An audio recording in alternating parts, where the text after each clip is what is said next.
Would you like to introduce yourself? My name is Ashley Morrison, and I'm a 7th grade teacher at our building. Where were you and what were you doing when you first learned about the attack?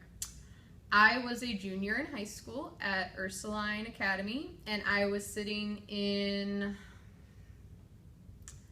it was my AP US History class when they came over the announcements. It was during like first or second period.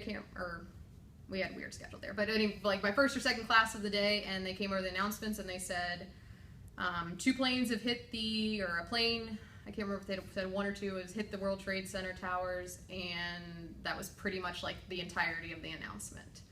And then when I was in high school, it was like just the beginning of the internet age, and so there was very limited information online. It wasn't up to date, and there were TVs in the school, I remember, but the school wouldn't let us watch them at all. We weren't allowed to see anything that was going on. And I remember I had a lot of free time that day because we had how our schedule worked out. You got like different kinds of free time. And I remember like trying to peek into the library to see the TV. That's my long answer. What was your first reaction?